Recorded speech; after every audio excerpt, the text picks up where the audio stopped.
Hey everyone, welcome back to the Inner Forecast. So today I'm excited because we have Marylisa with us. She is a psychic, intuitive healer, and biofield tuner. She guides people to reclaim their power and spiritual gifts through their nervous system and helping people reclaim their pleasure. But before we get in, let's start with what we always do, which is having our guests share their big three. I'm a Cancer rising. I am someone who will cry if someone waves me across the street. Just like hope core is like my hashtag. I am a Sagittarius sun, so I love to learn ideas. My brain is always chewing, my heart is always listening. And I'm a Capricorn moon, so I like to ground things into something that makes sense on the earth realm. It's kind of killer. You got the fire, which helps us burn things, ignite things, inspire things. The water, which helps us feel into things that we really need to understand deeper and maybe that we're not verbalizing. And then we have the earth that helps us just It okay, brings it home. yeah, it brings it home. I know we're going to talk a lot about Virgo season. It is really interesting in that facet, being the healer and the kind of I see them as like the structured, analytical feminine almost, right? Mhm. We are in Virgo season, and we're going to get a little bit into why this month in particular really is quite potent. There are two very important energies this month, and healing is one of them. And it's interesting to me because with Virgo, the opposite sign is Pisces, which is also healing, but it's healing in different ways. It's like healing in the soul and then healing in the body. This year and next year are kind of leading us to listening more, like tuning in more. Yeah, I mean, that is such a big thing for so many clients, so many friends, everyone I speak to recently. It feels like a collective energy where it's like, hey, that's your head speaking. Like we are over identified with our thought. And there is so much more wisdom in the body. I mean, Mhm. we're talking scientifically as Yep. well. Like the electromagnetic field inside the body especially the heart, sends way more information than the brain. But somehow, in our culture, in our society, we've gotten over-identified with thought or ego, or however you want to frame it. So coming back inside the body, Virgo season, we might find some like ooh, things that need to be felt and expressed, and thought through in order to get to intuition and not just instinct. And this is just exactly what sort of segueing us into what this episode is really about. So having, Mary Lisa here particularly for this episode was very intentional for Virgo season because this is that potent month for changes and healing through our directions, through our routines, through our physical bodies. And so much of what you just said, Virgo's wisdom is about they think it's thinking, thinking their way through healing, and it's about actually coming back to our bodies and listening to what it's trying to tell us. And Virgo is ruled by the gut and often Mm. called our second brain, which has that direct, powerful connection to our well-being. It's like insight and encapsulated in a bottle, Yeah. so you probably don't even realize just how deeply connected your gut and your brain really are. And there's this amazing communication, network called it's called our gut brain axis that links us to our digestive system. And that's right to our central nervous system, which I know Mary Lisa is going to talk to us about.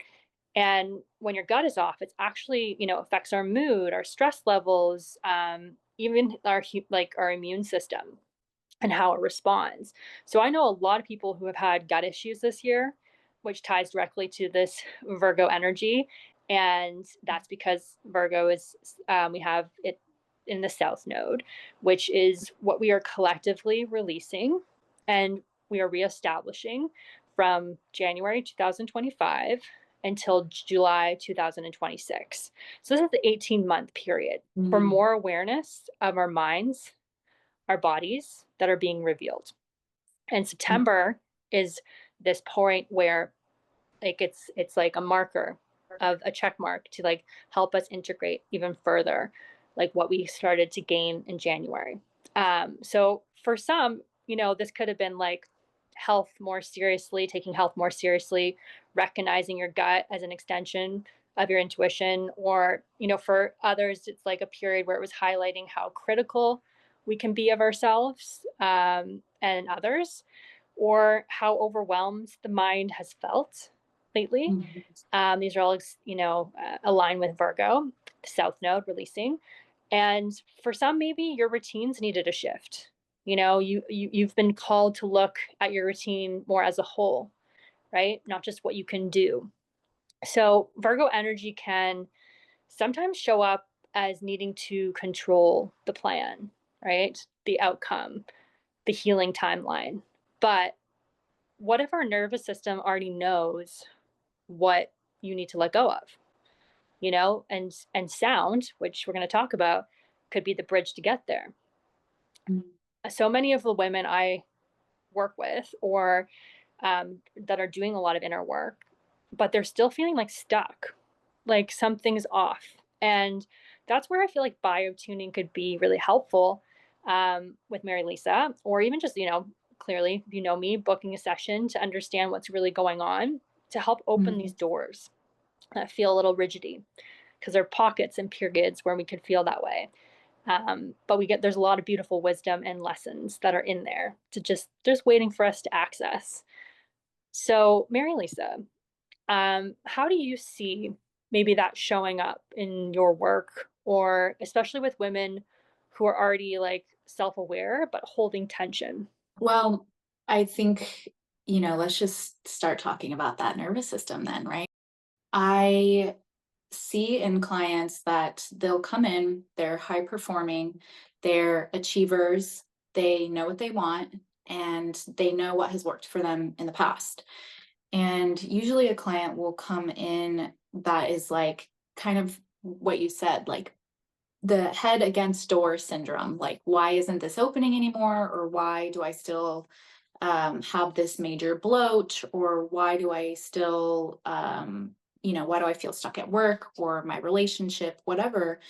And the it's all embodiment. So let's think of embodiment as like the umbrella, right? Because if we are overthinking, our nervous system gets stuck in this sympathetic state, which is fight, flight, freeze, fawn.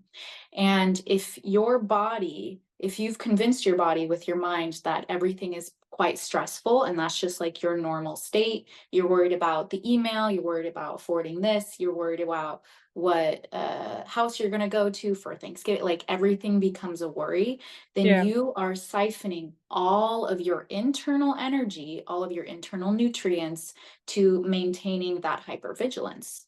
right. All of your energy is creating cortisol and adrenaline, but Hmm. your body becomes so addicted to it, it doesn't really know the difference. So think about all of that as like exerted mind energy. Like if you look at someone psychically, you can see it as like a mushroom. It's all this energy collected in the upper three chakras, and it's kind of dead zoned in the lower four, right? And so what we do is we're like, hey, let's bring that energy back into the body. And then I work mostly with women. A few men have graced my presence, bless them. But like what that does is you're like, no, it's uncomfortable. I feel grief here. I'm sad here. It's like, yeah, because you have been avoiding and storing. And that's what the body does.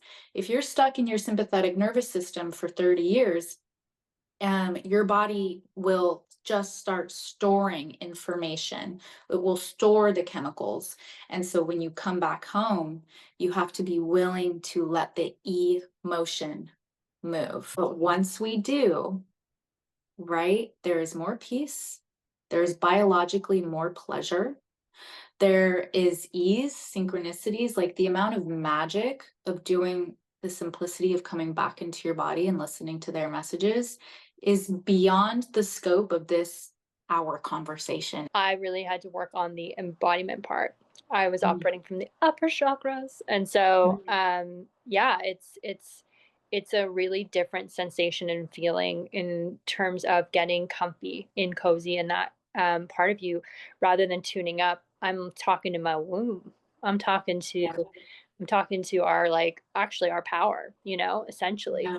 So it's a different process, and I feel like embodiment of it is really important, in terms of life here and living it, Mm, and accessing joy and pleasure, as mm. well as the discomfort, because it all is part of the process of you and understanding it and holding space for it so that it can shift, or that you can accept, or you can love.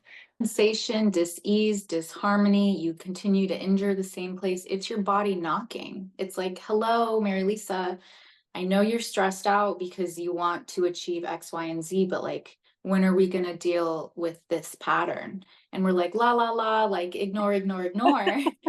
And then it keeps showing up. And so bloat is a big one, right? What does blow mean for people that are listening? What is the emotion tied to? There's a lot of different reasons. So it can be different for each client, but a big thing is like what we talked about, it's the digestion. Mhm. If you're not digesting energy, if you're holding on to things, if you're Right. struggling to hold on to ideas, if all of your energy is being used for thought and not to feel, then you are not digesting energy. So it will create inflammation patterns. We have SIBO, we have Crohn's, we have leaky gut, like all of these things. Candida is a huge one for women, and it's self-attack, right? And so what we do is we focus on bringing the energy back down into the body. We purge a lot of that. It's also related to the womb. I mean, bloat is very, there's a lot of kind of pins in it. And I will share this openly here. I did have candida. It was the first sort of indicator this month, and I kind of knew astrologically that some body stuff Mhm, would come up. mhm, For each person, depending on where it is in your chart. Again, can indicate the area of life that's also trying to help you come into focus with and help you reestablish. So that was a really interesting experience in terms of just recognizing and reckoning and realizing and healing and all of that. But again, I understood that I went for the emotion as much as I mhm. did for the other parts that help bring things together. And actually, biotuning, I did even ozone therapy as well, which was actually the saving Wow, grace for me. Yeah, amazing. that was really a beautiful experience. Like, and now I kind of upkeep that once a month. So yeah, just if you've been on your healing journey in terms of body stuff coming up, just know that you're not alone on that, and this wasn't meant like, it's not random. It's like a collective thing that we're all kind of experiencing in our own way to help us understand this. Yeah, what are you gonna But say? that's the grace of intuition, right? Yes. Like what works for you will work for some people and will work for others, will work like there are so many ways, like so many ways to heal ourselves. And what I'm tuning into you as right now is you created enough space around this issue in your body. You listened to it and tried ozone. Yeah. I We listened can to I got the only answer from my body of what it needed. exactly. Yeah. Exactly. And Yeah. that's the whole point. We won't be able to listen to our bodies if our minds are running at 100 miles an hour. Oh god, no. Yeah. I now, and I've taught this in groups as well. If you've worked with me, you've probably know that this is part of my teachings, is I ask my body questions daily. It's a way I muscle test. It's a way I work with my intuition, because I don't let my mind in the driver's seat.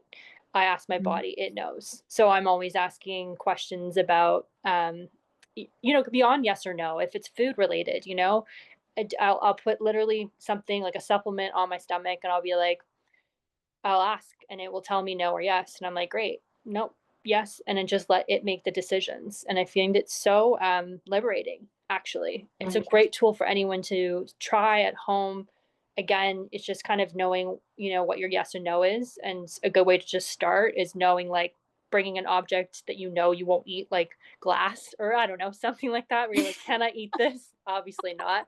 And then something that you can, water, and then letting it show you, like, if it moves a little bit forward or a little bit backwards, like, that's Mhm. a really great way for us to less outsource our answers, and really tune it in, because the next level of clarity or release we're craving doesn't come from doing more. It comes from Right. tuning in, literally. It doesn't come from logic. No. Like a lot of the intuitive nudges that people get, they don't make sense. But if you listen to any spiritual teachers or you just listen to me and Jen today, like your brain cannot give you the answers that the higher realms can. Like it will not be able to explain it. So make that space. I may get an answer that to me logically doesn't make sense. That's what intuition is. And we're going to get into that so people can help themselves and understand, like, the distinction between the two. But this is exactly what we're all being invited to grow this month. This is very deliberate that Marylisa and I are sitting here to talk about our intuition, our bodies, and I sort of let in a little bit about the two eclipses that are happening this month, back to back.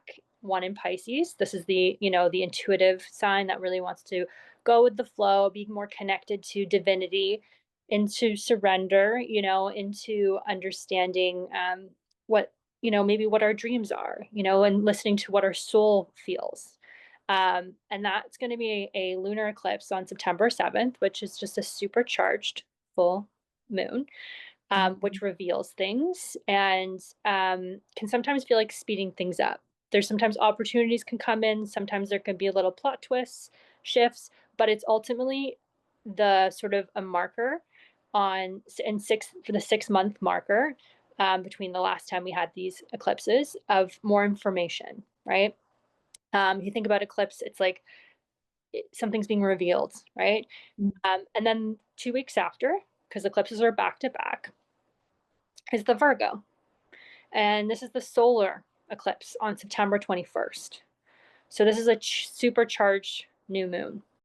Either can be subtle for some people, depending on how their charts are and everything. But this is a powerful time to slow down, okay, in these 2 weeks, and listen deeply and align with your intuition and your body on what they're trying to tell you. Because we're on this 18-month journey together, all of us, reconnecting to our souls and our bodies.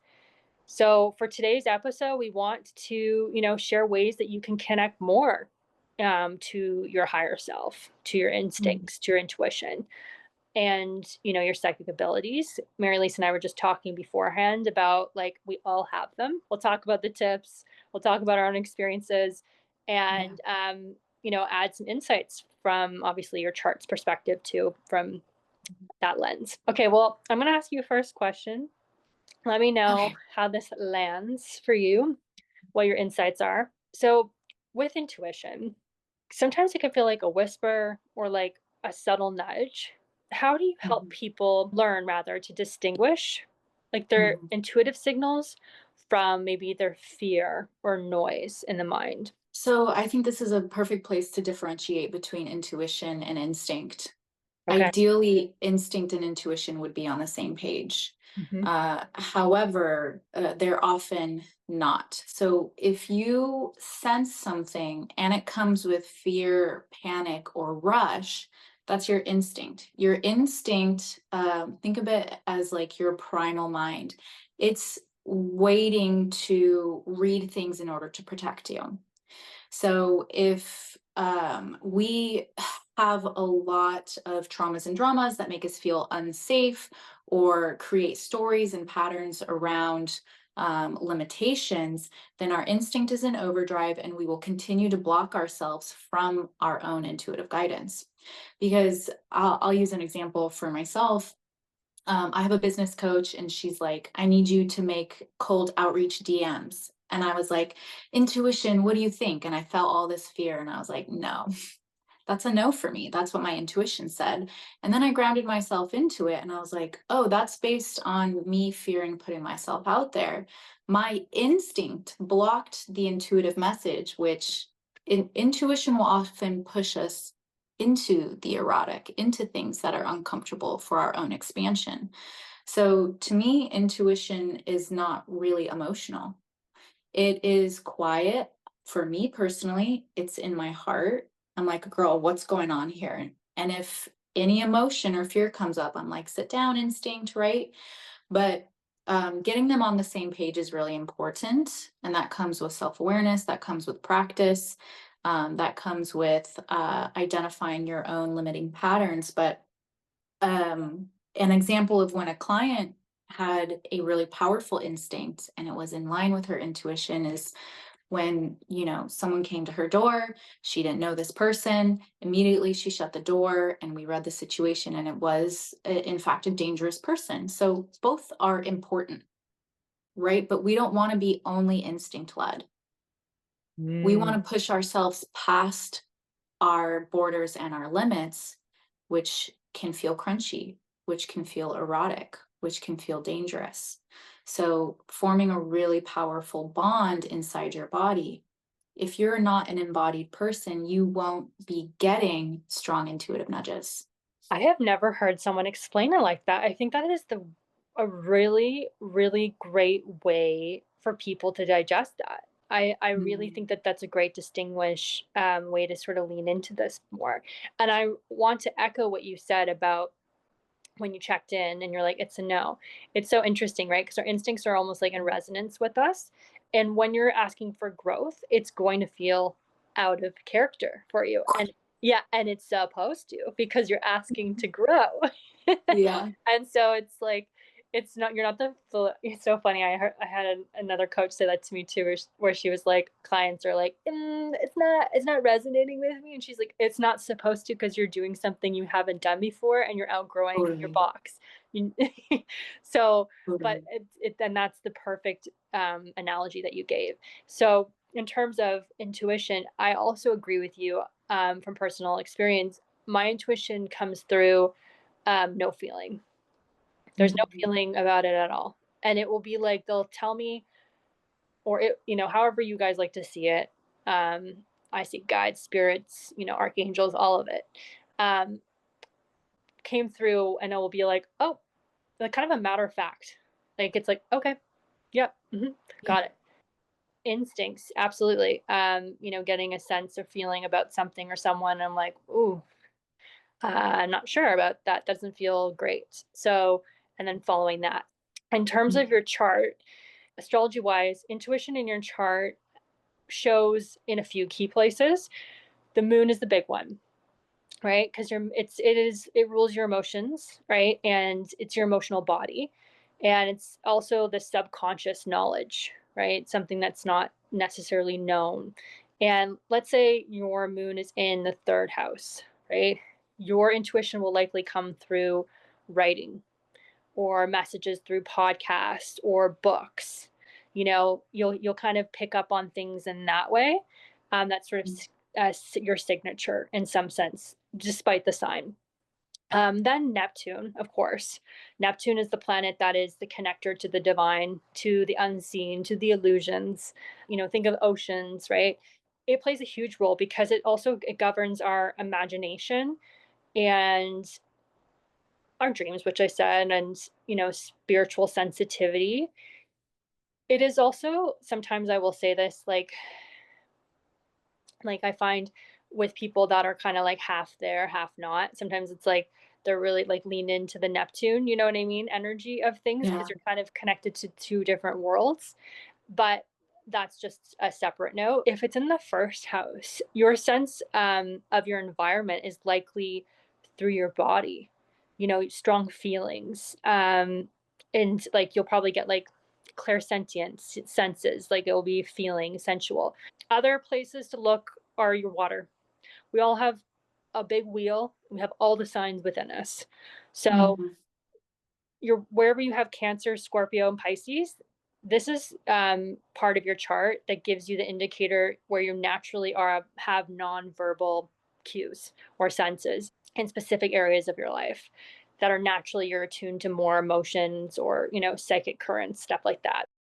And then, okay, so in terms of for people, let's say, that who struggle with trusting their intuition, what do you think are some of the ways to build that confidence? In my paradigm, there's also a difference between psychic and intuitive. Oh, And okay. like, Actually, sorry. Let's before we go there, expand. Yeah. yeah, so a lot of women that I work with and that are, my pallies, like, have very strong psychic abilities because we have ushered all of our spiritual energy into the upper chakras, clairaudience, voyance, claircognizance. Like, we connect with spirit, we're receiving all this information up in our heads. The intuition, though, is grounding what you receive into your body. Intuition is about us, right? It's Mhm. our inner school. Whereas like the psychic realm is kind of like poking around in the dark, creating chords, receiving things. Yeah, I think of psychic as the masculine because it's all like thought oriented and it's fast spinning, it's go go go. Whereas, like, the intuition is more of that feminine realm where we bring that information into our body. So, a great balance is makes us even stronger at reading information without reading it through our own filters, right? Because a lot of people receive information, but they have 18, 19, 100 layers of filters that it passed through, right? That convince them that this butterfly is actually a bat, right? So, what we can do with all of this beautiful, because it's natural for everyone, like we talked about, to have these both of these abilities, is to increase our intuition. Men, women, non binary, everyone needs to work on their feminine energy collectively, right?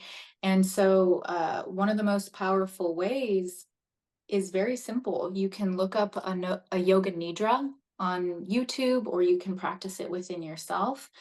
But in my course, I always start the girls off of like, okay, bring all your sensation into your left ear. Wait for it to start tingling. How much sensation? Okay, now bring all that sensation into your right knee. Practice bringing your awareness to each part of your body, lighting it up, bringing it back online. Because without your brain, you are picking up on information, energy, and signals at all times in your body in order to interpret it. Oh, yeah. This is so beautiful. And as you were speaking, Spirit was telling me, they're like, Jen, the moon would be what Marylisa is talking about is the intuition part, and Neptune would be Mhm. your psychic in your chart. Yep. Mm. So, our moons are our intuition and they're our emotional bodies. So therefore we would feel it through there. And Neptune is that realm, right, of the unseen, and it's connected to the divine, the soul. So that knowing where it is in your chart will help you kind of lean into that a little bit more. And I love the way that you just explained that. That is again another great way for people to kind of understand or compartmentalize something that feels it's abstract, right? It's so Yeah. abstract we're talking about. And Mhm. yet here we are speaking about it and giving life to it, prana, breath, as well as, you know, our bodies. And it's interesting you say that because I do rely on when I'm driving, I get a lot of information while I'm driving, and that will come through, physical stuff as much as it is like signs and symbols. But yeah, my first scent is strong feeling. So Mm. I do get all the senses and feelings, and I'm learning new ones lately of like, okay, because like I know my higher self comes in through my head, my topper head. Then my ancestors on my mom's side, they come through on the back of my right, right, and my dad on the left, and my Mm. intuition through this eye, my logic through this eye. So it's like I know Wow. they've broken it all down, but I definitely love that way that you describe that. It's like so perfect, so perfect. Yeah. I mean, it's all balance, right? Yeah. And I actually heard this story of a boy who was trying to he was writing pi to like forever number afterwards. And when they asked him, how do you know what number comes next? You don't have a calculator. He was like, well, when it buzzes my right knee, I know it's a 7. When it buzzes my nose, I know it's an 8. Like, and to me, it's like, I'm like, he's accessing Akashic records and has tuned it to his body like an instrument. And that's Mm. what I'm hearing for you, is like you've tuned your body into an instrument, and you're just riding the wave of that symphony, reading it and being like, do, like, it's so beautiful. And sometimes we forget that we can do that, and that's really what Yeah. we you and I are here to tell people about. Mhm. Now, I don't want to you said something really key here because 'cause we're talking about it, but for the viewers, you're like, I teach people what's one thing that people could do, because I mentioned simply just, talking to your body or talking to a part of you that, your power, your inner light, whatever, and just asking to filter things for you. That's just something I do. I connect source energy daily, have it run through me to clear and ground me daily. But what would you say is something that you could offer that like helps people that are also listening that feel that they identify with the word I try not to identify with the word empathy anymore because I'm like, I can be Mhm. sympathetic. I'll be Mhm. sympathetic. I'm not, Apps. yeah, I'm not saying empathy. I don't want to feel what you feel. I want to be sympathetic. What would you say? What was a good tip for them to check out? If you find yourself highly sensitive, the first thing that I would do is, when you start to get into your body, I want you to ask your body, is this mine, or is this someone else's, or is this my ancestors?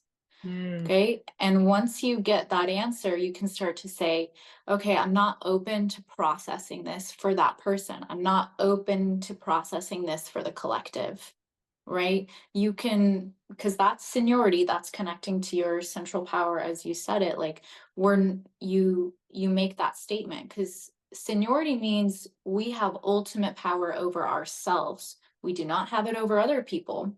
We can't make that decision for others, but we can say, I'm not open to that. That needs to leave. And what I do notice is that it takes some practice, but you start saying that for 5 days, and you will notice a great improvement in anxiety, in physical symptoms, in solar plex health. Like, you'll start recollecting all of you back to you, instead of being an open pore for everyone else's stuff to get processed. Because women and men that you and I end up connecting with, whether it's virtually or through the ether, they are sensitive. They are unintentionally trying to heal people, and they're kind of paying the price, of doing it unintentionally. With people that are struggling with, like, say, their intuition, because I think we're talking about the people here that aren't, but are trying to figure out their boundaries. What would you say Mm. are some ways for people that are wanting to connect more to their intuition or their psychic, to build that more confidence or stronger connection? It's really simple, you guys, and I know this is going to be easy to write off because of how simple it is. Our logical mind always fights things that doesn't fit its current framework, and a lot of us are addicted to things being difficult and things being problematic. So when I tell you that the way to strengthen your intuition is just to hop into your body and sense sensation different places, that's it. That's it, man. Bring yourself into your body. I remember when I first started playing more with my feminine energy, I would sit and be very directive, like, okay, I'm going to do the yoga. I'm going to send it to my head. I'm going to feel it melting down like honey. And then my brain would come in and be like, what's the point of this? Explain to me how this is going to make me more intuitive. Like, it would try to make me logicize something that has no space for logic. Right. And so it's like, we have to be able to understand that um, there are different pieces at play, and it will take practice to rewire ourselves to feel safe enough and to understand that intuition is developed inside the body. As far as psychic goes, the number one thing I work with people on is realizing or trusting that what they're seeing, feeling, and experiencing is real. Intuition is the faculty of how to read psychic energy. But we've been trained from when we were kids to be like, that's just imaginary. Yeah, it's imaginary. I'm reading the plasma. we're in a plasma cosmic soup and I'm tapping into it. My imagination is helping me put it into a metaphor, right? So a lot of my students, they'll come to me and be like, I'm not sure, I don't know. And I'm like, just tell me what you see. I don't want your opinion about what you see. I just want to know what you see. And then we develop that as like, whatever you see, my higher self gave to you. Like that was the contract. So it's impossible for it to be wrong, right? And you're the reader. You get to form that bond with yourself of retrusting that whenever you connect to something and you're neutral. It's a big one. I'll just add that from, astrology wise, building that trust with accessing or tuning more into either intuition or those psychic abilities, you can look at your 12th house in your chart, your 12th or your 8th house. I would say your 12th house is like your inner radar. It's also where those like subtle, quiet parts of your mind, live. The stuff you might not fully even be aware of, but are always guiding you. This is also where I feel like your connection with your team is what they're saying. So in also your dreams comes through in your dreams there, little nudges that you might get that you don't always sense right away. So if you have strong energy here, it's like naturally wired to like pick up on those messages. Mhm. I'll give an example for those who are just trying to understand. Let's say you have Taurus in your 12th house, comes through maybe body, or even music, or when you're in nature. I would Uh, say objects too. I bet they can connect really well to inanimate objects. and then like eighth house, this is one where you're going deep into that like transformation. So it's almost like the 12th house is probably the psychic energy, and then the eighth house is ruled by Scorpio, which is more the deeper part of you, like the downloads in the lower chakra and energy, right? The Mhm. sort of life and death rebirth, like understanding the things, the feelings and senses down here. But it's also helps you see through masks, that and what's really going on.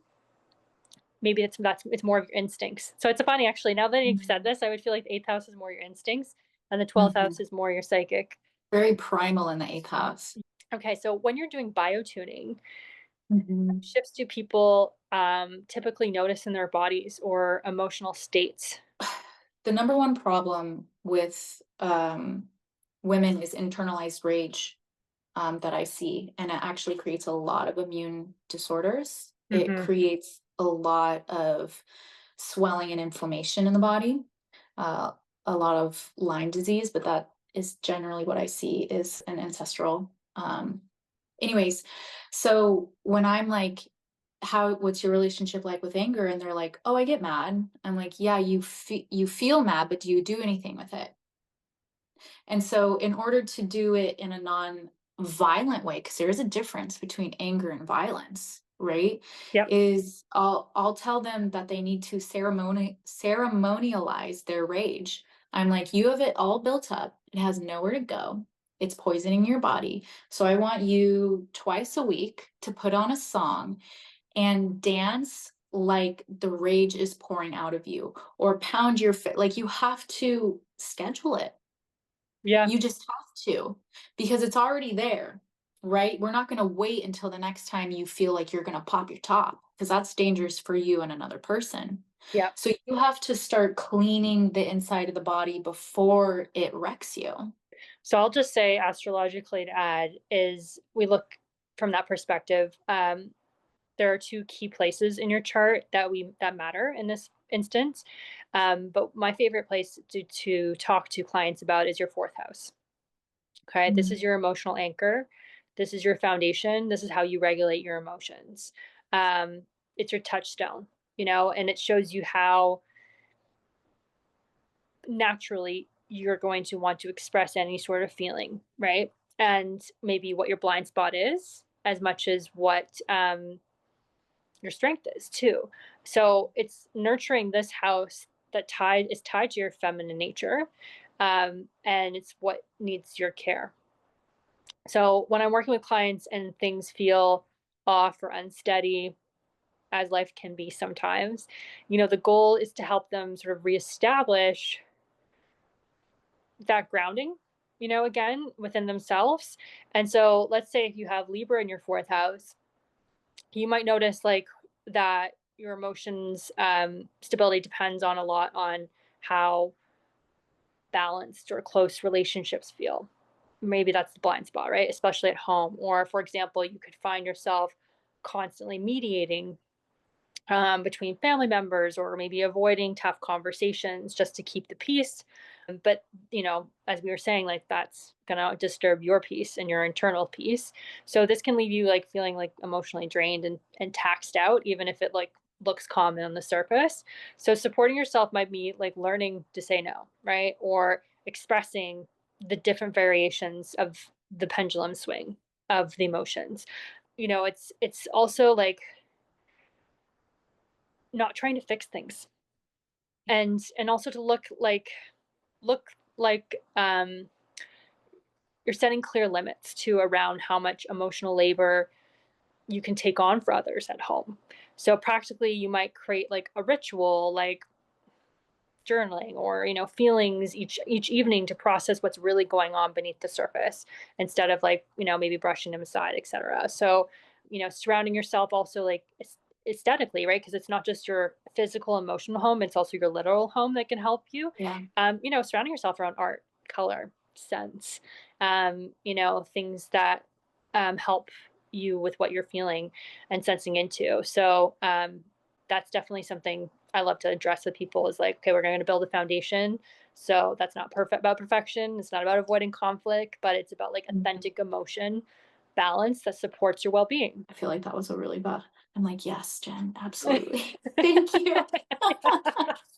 was spirit led, as one Yeah. does.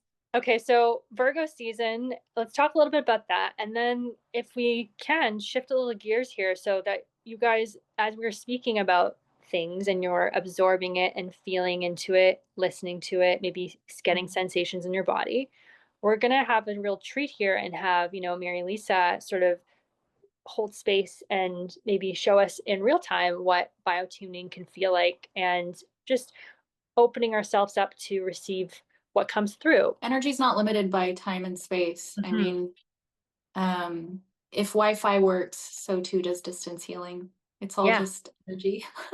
Yeah. Yeah, absolutely.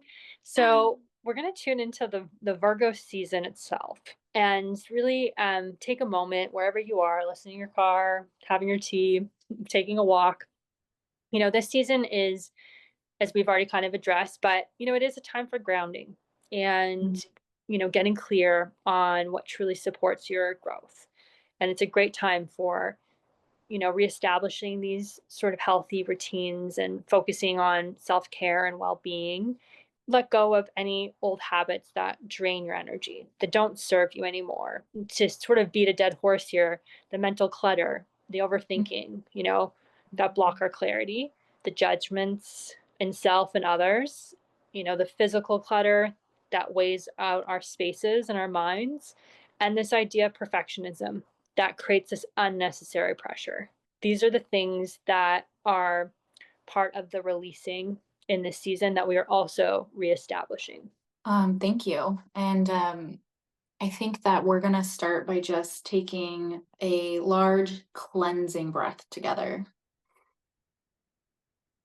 All right, so I'm gonna plug in the tuning fork. You can put your hand over your heart and say whether or not you consent to receiving this energy. Here we go. So when you focus on this sound, I want you to let your body tell you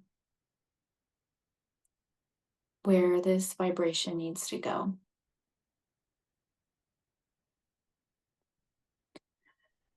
Talked a lot about intuition and coming back to the body today. And so we're just going to let the body bring this medicine into itself.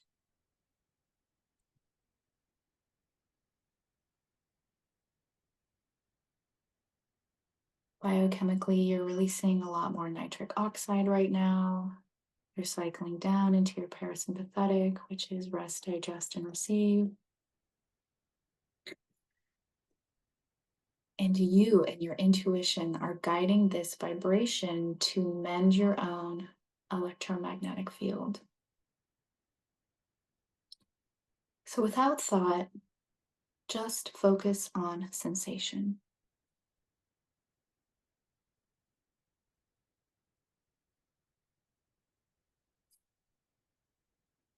Nothing to do here except notice sensation.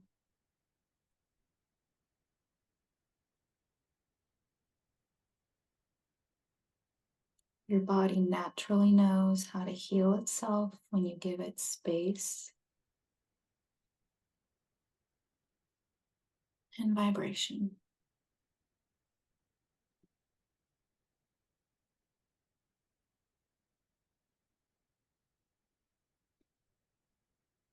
Now ask your body for the second place it wants medicine today and bring your mind and your awareness there. Notice how the tone shifted.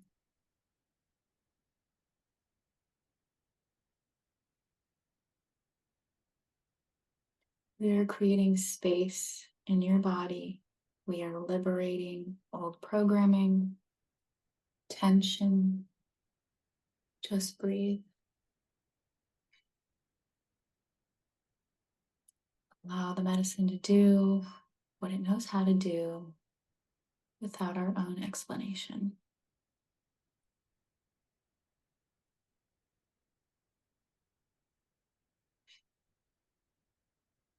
Mm. If you notice that you have the urge to make a sound or make a movement, that is also your intuition showing you how it wants to move the energy.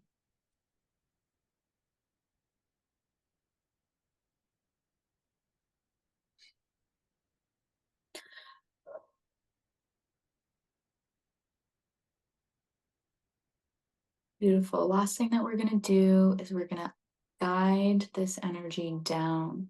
So I want you to use your breath. Imagine that you are breathing out old energy down your feet and into the earth. Let go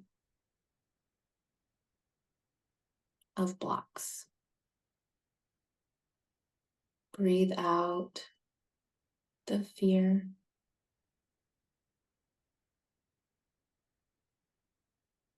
Soften the ego.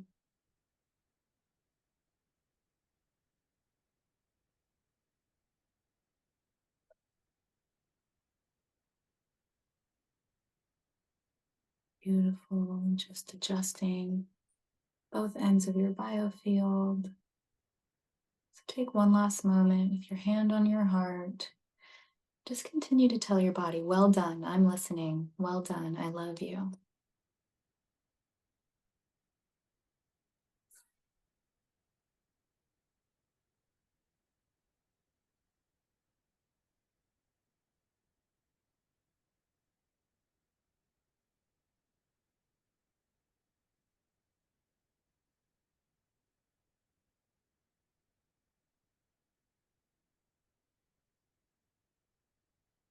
Beautiful.